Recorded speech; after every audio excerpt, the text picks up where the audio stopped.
We also, my dear brother, applaud your stand, regionally, continentally, internationally, where you have publicly denounced sanctions imposed on Zimbabwe.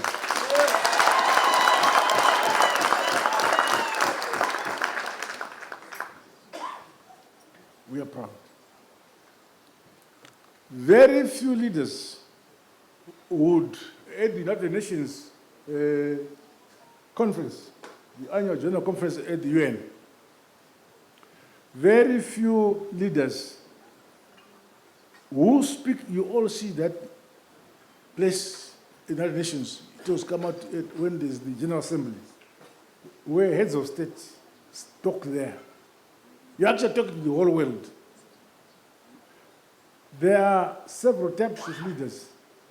Some talk their mind. Some talk the problems they face. Some talk what they think need to be talked.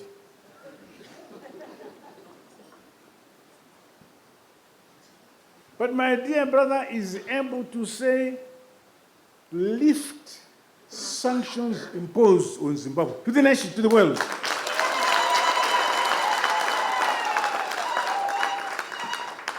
So indeed, my dear brother, my dear countrymen and women, we have a friend in Kenya.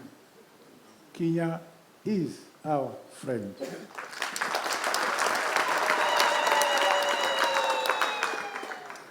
I wish to congratulate the government of Kenya under your leadership, my dear brother, for the strides you continue to make in your development sustainability. Kenya is one of the most economy in East Africa that has sustainably continued to register positive economic growth.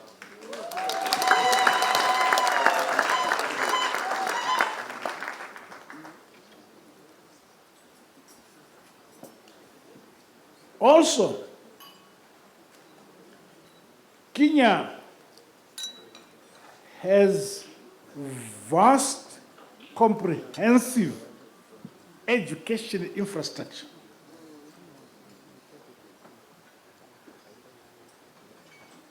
There are several of you here who are graduates from Kenyan universities. We are grateful, my dear brother.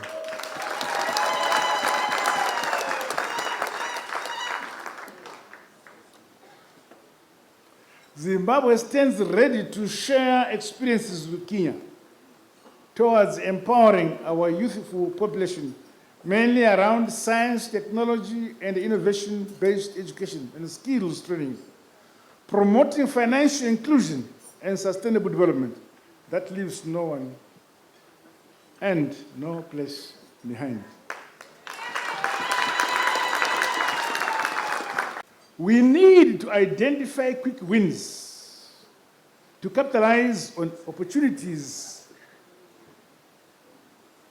and have increased economic engagement to scale up trade and investment between our two nations.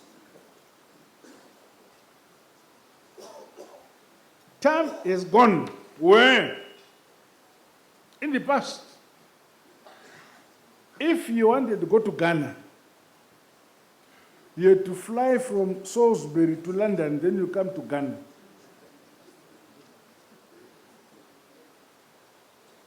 If you want to go to Rwanda, Angola, in the past, we had to go to Portugal. Is it Portugal? Portuguese.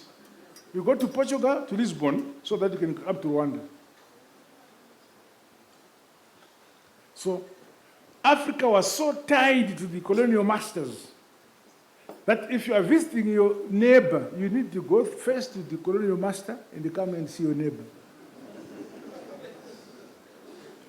Under the current crop of leadership in Africa, we are removing that. We are promoting air connectivity among ourselves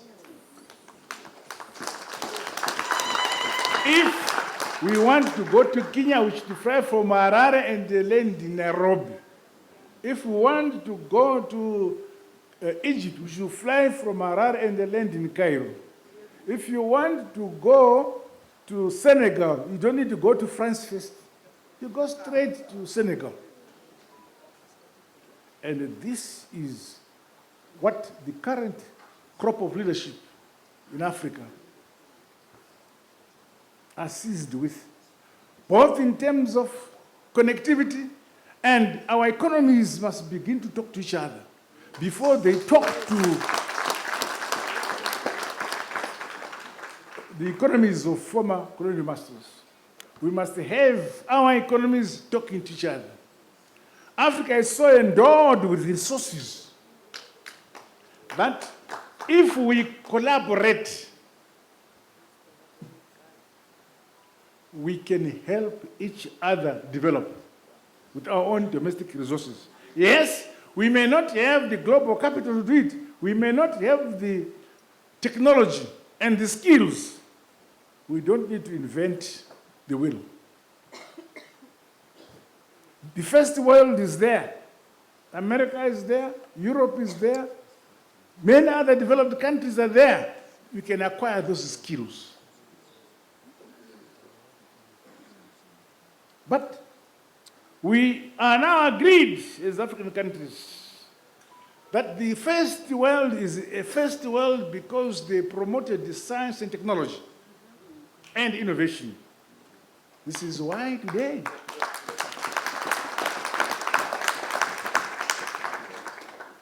we must have a serious bias in our institutions of higher learning towards science and technology and innovation.